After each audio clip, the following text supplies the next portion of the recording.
horizontally and not vertically. You mean, yeah, we're the other way. Except flip that, yeah, flip that. We're live, so mistakes are going to be made. Fortunately, everyone's loading in right now, so people only see that on the recap. Guys, we're in the Texas house. If it's a little echoey, we're in my theater room. I'm still building the studio. That's going to be decked out, but you're probably going to have to wait, I guess, probably a month or so before you see that. But we're moved. I'm in Texas. I'll be back in Washington for the last time next week. And then officially, on the 26th, I'm in Texas. You're here. We did that. I've been here. Dude, isn't it weird? It's like we're actually like finally in the same state. Yeah, after what, 2.5, 3 years? We have purchased, let me think about this. We have purchased how many units together? We purchased 51 together. We own another 28. Yeah, 79 total, and then buying some more this week. Yeah, let's talk about that deal. So, if you're trying to buy real estate, I want to show you just how easy it is. Caleb found this deal, just like he did our Stephenville deal. So 51 units, Caleb was when he found it, we got together and funded it, we run them together. He found this deal, 44 units, Stephenville, Texas. Notice that's the same town that we already bought 51 units in. So we're gonna be sitting here at 95 units, going under contract tomorrow? Tomorrow's Sunday, so probably Monday. Going under contract on Monday for 44 more units in Stephenville, Texas. Talk to us a little bit about that deal. That one's unique. Yeah, this is the first on-market deal we've actually done in a while, and this is unique due to the fact it's a low-income housing tax credit deal. The icon for this is LIHTC. LIHTC is what you're mostly going to hear, and this is super unique. It took us about, what would you say, about 3 months of going back and forth in deliberation on how to actually structure this so we could get approved by the Texas government to provide low-income housing tax credits. For the type of LLC that we're putting together and the type of entity that needs to purchase it, it's called a CHDO. The prior owners need to hold it for at least 5 years. So, and they have seasoned it for a lot more than that, which is good, so it qualifies. You then have to partner with a nonprofit group. They only have to own 1% of the deal, but they actually manage and document all of the low income things. So they're actually going to take into account everyone's income, make sure that it's in compliance, which is really cool. They actually do so for a flat fee. So really, I mean, we have 99% of the equity. We own basically everything. We control everything. We get all of the cash flow. We are a for-profit. We're partnered with a nonprofit to offer lower income housing. I think this is a fantastic program. The trade-off, we get a little benefit on the taxes. What does the government give us exactly? We get half of our property taxes wiped, but the consequence for that is when you partner with, it's called a CHODO, CHDO, you have to pay them a flat fee like Christian mentioned. This flat fee is not nothing. You're at least looking at, we've gotten quoted $20,000 as the bare minimum. The nice thing is as you buy bigger deals like this, that number doesn't exactly change because they're still doing the same amount of work, maybe a little bit more. So we're buying a 44 unit. If you buy an 150 unit LIHTC deal, you're not gonna be paying much more than that. So that's when the bigger you buy with these things, the more revenue and the more split you're gonna see. Which is fantastic. So again, in Texas, they're called a CHDO or a CHODO, who is my favorite hobbit. Community Housing Development Organization. CHODO, don't wear the ring. I'm really excited about this deal. It is one of the, I mean, it will be the nicest building in my portfolio or Caleb's portfolio. I think it'll be the newest building we own. This or Trinity are going to be, I think they might be built in the same year. Yeah, I think they're both 2003. Yeah, 2003. They're the same age. They're the same age as I am. That's crazy. But really big buildings, all single level, but tall buildings, gorgeous, paved parking, community center, the whole. Yeah, this is the first building I'm buying with the community center and leasing office on site. I think it actually is a fitness center on site too. So this is the first thing I'm buying with any of that. Which isn't half bad. Yeah. By the way, huge apology for not going live Wednesday. I always do Whitmore Wednesday. This week, I moved to Texas. It took us an extra 2 days to set up internet. So I have no service here, no Wi-Fi, nothing until very recently. So thanks guys for hanging in there. Let's see, I got a question here from Danny. I'm wearing my daddy shirt. Yes, I have achieved all of my original goals as far as retired the wife, built the dream house. We're in the movie theater room right now. So you guys are in. I'll give you guys a quick. Picking up the phone or picking up the stand? Yeah, I'm just gonna pick up the stand here. Yeah, I think the stand's probably the way to go, huh? Just pick up. I'll give you a little 360 here. We're in, not the hugest of all rooms, but we're in my studio room house, which I'm very excited. Not studio, sorry, the theater room. Had a nice background for us building the studio as we speak. The kiddo managed to stay in there an extra day or a few days, which is good.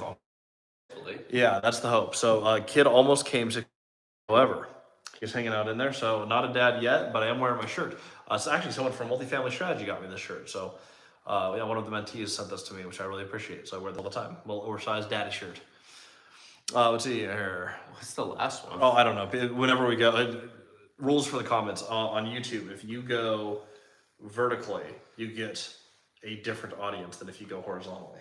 Really? Yeah, I get weirder comments every time I go this direction. Phenomenal. And we got the real weirdo in here, all-nighter hider. Hey man, it's good to see you. All-nighters and basically everyone. We can't start the party without him. That's the rule. Being a limited participant on all-nighter hider is one of the people I know. So things to look for. By the way, I'm going to go live on Instagram a little bit later here. If you guys want to see a little bit more of the house, I'll choose a different room. You guys can see something just other than a black wall. We're in Texas. We're setting some new goals because I'm just about to knock out all of mine. I've started a family, retired the wife, built the dream house. This thing is huge. When we are doing this, things to look forward to. Yes, we're going to well over 100 units in Texas. We're also taking out a 72 unit under a similar program. And by similar, I mean the same program. So we're going to be at like 200-ish units in Texas here pretty darn fast. Under contract, then probably hopefully the next 2 weeks and all that. I've officially sold Kencho Property Management. That transaction finalized on the 15th. So I don't own that property management company anymore. However, I do own a Texas property management company with this guy right here. Apex Asset Management. Apex Asset Management. We are so excited for this venture. I've noticed that there is a huge lack of the quality that I'm used to offering a property management in Texas. Which is what you found in Central Washington at the same time you went there too. Absolutely. No, what's really cool is that the group that actually picked this up is a group who is more, I actually think they're going to take my old property management company to another level. They couldn't have built it from the ground up the way I did. They didn't have the resources to go, ground up. But for them to take their existing systems and take my property management company, they're Yakima, which is a county adjacent to Grant County, they're actually going to make my PM better. They're offering more services, even higher level of accounting. I'm really excited for that. That opens up the doors for me to focus my time on Apex to be the best manager in Texas possible and to build our portfolio down here. Yeah, if you have anything from, gosh, what are we gonna say, north of Waco, west to Abilene, anywhere in the west side of Metroplex, shoot us a text or a call. We'd be happy to chat more about everything we offer. Just nothing south of Waco. And nothing too far of like Denton, Texas, which is the tip of where we're at. It didn't be a little far, and then nothing crazy like you've got a house in the boonies in a town that has 10 people in it. We're probably gonna pass on that. Yes. So that's what to look forward to, though. There's gonna be a whole lot more.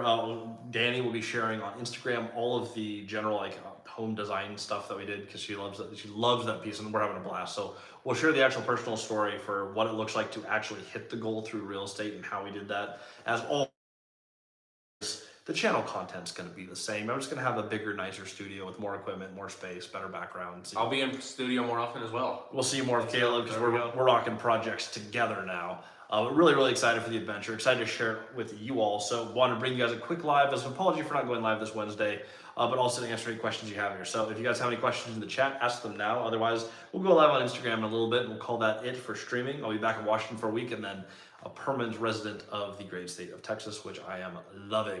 Everybody coming to the promised land, state of Texas, we're here. Yeah, All Nighter said, congrats on the sale. Thank you so much. By the way, seller financed. So you guys may know I'm a big fan of credit finance. I've never actually been on the selling side. The company I sold for $250,000, $250,000. They put $110 down. I bought out my 2 minority partners. I have 2 10% partners. I'm buying them out in cash. So they're getting cashed out. All net about 45, 50K out of the sale now. And then they pay off $50,000 at the end of every year for the next 3 years. So I basically just got a $50,000 income for 4 years.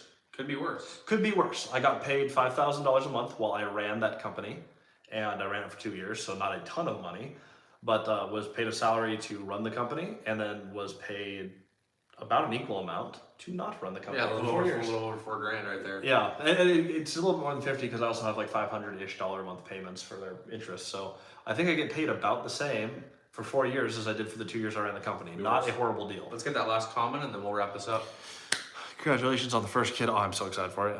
It'd be the best thing you ever experienced. I am really, really, really excited. I'm excited to meet the little dude. He's gonna be awesome. And yeah, thank you for all the congratulations. All Nighter does have a question here. Now that you have a seller experience, do you think you learned a lot more or pretty much what you expected? It was about what I expected. In fact, the person who bought the company from me, his name was Matt. He owns a lending company. I've actually worked with him several times before. So going through the process, I've done this paperwork so many times, and I've bought companies on creative terms, not just real estate. So buying real estate, buying companies, buying partners in and out, it was pretty similar to what I expected. It is different when you get lump sums of cash going into your account instead of out as you're doing the acquisition phase. We do that more. Doing a little bit of disposition. Caleb, to answer your question, yes, we need to see a little bit more. But 3 years in, I sold the systems that I use to run my existing portfolio. I was able to bring on a few extra clients, get the value of that up to about 300,000, sell it at a little discount for 250. I found a buyer who's going to actually do a better job managing my portfolio, I think, than I would be able to from Texas. So I put my portfolio in great hands. I secured my systems. I allowed myself to expand, and I got paid to do it. So if you're ever looking at doing these things, just realize that as you're buying real estate, you may accidentally build a business that's actually worth something. I mean, 250. I mean, that's not nothing. That's not nothing. That's like a couple of really good single family flips, maybe 2 or 3 really great single family flips. Except I needed to do what I did. I just sold the systems that I had to build. It's kind of a fun story. Anyone can do this. It's a huge bonus. Well, no, a lot of it's a construction experience relates to other similar trades too. Yeah, it's funny how these things come together. You get pieces as you play business, which is why I'm just like, hey, if you're gonna go for this, just go for it all the way. Caleb actually has a really good example of creating a company out of just like doing things. Yeah, Dago Sales literally was just doing DoorDash. Basically, you just needed more people on just sales. People needed some sales, and so I just went as a contractor was making $500 a month off DoorDash. Then $500 a month, or first month almost make 5 figures. Decided we're not going to go back to DoorDash ever again, and we're going to run with the idea. So that's kind of, I think people when they get like the idea of like I'm going to create a business. It's like okay, they have all these images on a whiteboard. It's like man, just do what you're good at, and you kind of almost stumble into it, and then you kind of just go from there. Same thing with Apex. Mm-hmm. We were actually looking at that. The whole reason our property management company came to fruition is it's who else in town can manage this? Nobody up to our standards, so we're just gonna go ahead and do it ourselves. The biggest property manager, I'm not gonna throw anyone under the bus, but the biggest property manager in the town that we were buying, and by far the biggest, I mean, this is like the person that everyone goes to, they were telling us on the building we bought, because they managed that building, that it was going to be impossible to get rents of $650 or higher. They're like, you can't do it. I'll share the good news on that. Yeah. And after they told us that, we just signed 2 leases last week at $900. So they were renting at $450. And this is a big reason with any property management company you work with, they're going to tell you something and that might not always be true. And it's always important, like from us on our own company, we're going to test the waters and we're going to push the needle and see what we can get to. And if we need to come down, our expectations were already lower, but now the deal's already proven it's going to do more than we even thought. And this is already on pace to be our best deal ever. Absolutely.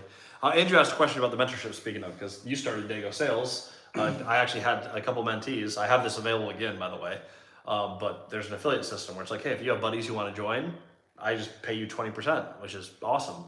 Caleb took that and ran with it. He's like, hey, what if I just brought in like 25 people? And then he did. And then I wrote him a big check. And he's like, what if I just do this all the time? And what if I never DoorDash again? So instead of DoorDashing, Caleb just brought people into the community and he built a whole business out of it. He does it for, you have like 5 or 6 other major clients now. Yeah, building that up right now. Caleb and I actually partnered on that company. So now we actually work on that together. We take all the systems from Multifamily Strategy. And once again, all of the systems have just become their own company. I think that's something that's super underrated that I never understood getting into business was how important the systems are. Even now, we have conversations all the time. Christian, very much, hey, let's slow down, Caleb. I'm like, we're just going to sprint a million yards ahead and figure it out.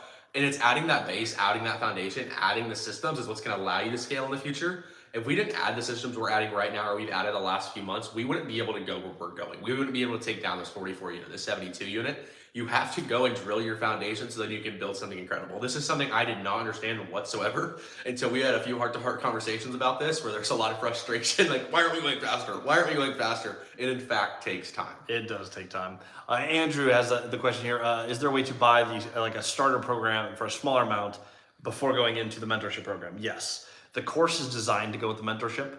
I'm not a big solo course, guys. I think there's a million people out there. Course is like, hey, this is my systems. That being said, it's a 250 video course. We a ton into it. I'm releasing new videos all the time. Yeah, I was gonna say, I actively firsthand get the experience of you and Miss Danny out there working on adding stuff to this all the time. Yes, the video course is fantastic. It's $2,000. If you want to upgrade to the mentorship later, you just pay which is $3,000. So you just upgrade from one to the other. So if you want to get started, you want to learn the basics, do that. It is designed to go with the mentorship. So have the intention of joining the community, because once you're in there, you're actually engaged, you're in community, I'm there 3 times a week helping coach you. You move a lot faster when you do the mentorship. If you're trying to get started or it's a money thing, starting the course is fine. If it's just a money thing, reach out to me on Instagram at Christian Osgood. If it's just let's just set up a payment plan thing, or hey, I need to spread this out over time, just let me know. I'm happy to work with you. Turns out I'm a creative finance guy. If we need to get a little bit creative, let's just get that done. I do not want anyone held back because of money, because that, I got stuck on that for 8 years. You don't Done's better than perfect, baby. Yep, so we'll do the best that we can there. So Andrew, if that's something that you want to do, or you have questions, or we need to work together, just hit me up on Instagram at Christian Osgood. I will have a conversation with you there, and that goes for everyone. And then Hyder, completely agree. Everybody, the big people in the game talk about this a lot. Yeah. The business, really understanding business functionality and takes time. Corporate structure, it does take time. It's hard. But having the basics of what things need to be their own silo, what can be rolled into another thing, how to, the actual architecture of your business, just like an architecture of a real estate deal. When you design it correctly, it's actually worth quite a lot if there's one skill set to really develop outside of, I would say, sales and marketing, which all businesses run on. Outside of sales and marketing skills, I think the biggest skill that any investor, business owner can do is okay, let's learn how business works. How does the accounting work? How do employment work? If you can build your business skills, you can make a ton of money, even sometimes on accident, like the $250,000 that I made now. I never planned to sell this company. But boy, I'll tell you, if you're moving into a house and having a kid, extra $250,000 out of nowhere, really helpful. Less pieces, the better at that time. Let's finish up. We got a question, Luke Divine, and then we'll wrap on Luke. And we'll go to Instagram. Would you a property, I assume it's going to be buy, would you buy a property, $650K with $170K down, 4.5% interest, only 10-year, with no inspection? These are hilarious just because every deal's dependent. With no inspection, I would not. Unless you, it depends, right? When is it built? If it was built yesterday?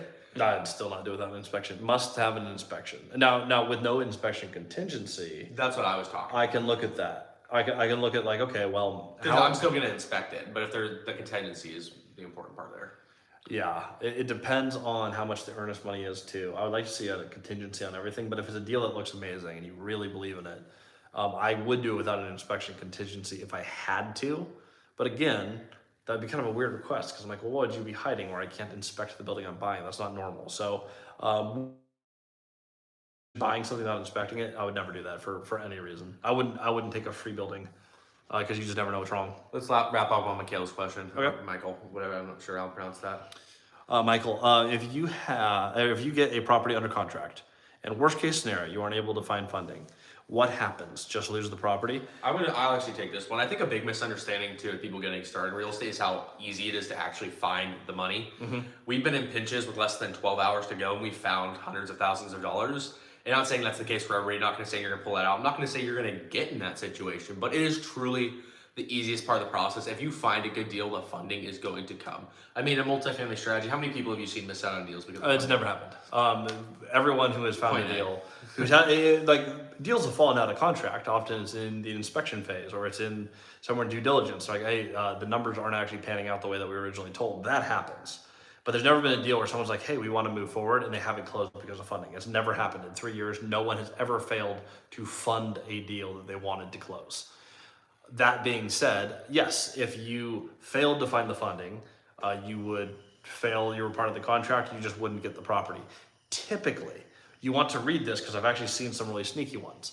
There are buyers and sellers remedy failure to perform. I was thinking the next thing. This is exactly where I was going to go. So as a buyer, most typically you can sue for specific performance. And it does take a little bit over a year in most cases. But if the seller just doesn't sign, and I've had this happen before, they actually held up $130,000 of earnest money. Hey, we actually just don't want to sell anymore, but we do want to keep the earnest money. I had to go to court for over a year to get the earnest money back. And even then, we settled for $100,000. They got to keep 30 because I needed $100,000 for another project, and it was just worth it to stop paying legal fees. We lost $30,000, even though we had every legal right to the money back. Title would not release it with sign off of all parties. So they stole $30,000. That's happened. However, I have seen contracts where there's a specific performance requirement to the buyer. Now, how you can actually enforce forcing a buyer to buy a deal, especially if you don't qualify, you don't have the cash, I don't know. I haven't gone through that because if I see that in the contract, I wipe that immediately. I don't want to be sued to be forced to buy a property. I don't even know what that would look like in damages. No idea. I think we wrap up there and let's go to Instagram. Yep, so we're going to continue the conversation on Instagram here shortly. I'm about 5 minutes out. I'm going to make a cup of coffee and I'll see you guys in another room in my house. I'll show you guys some of the living room. Israel, come to Instagram. We'll answer the question there. Yep, I'll see you guys on Instagram at Christian Osgood. I'll join you on soon.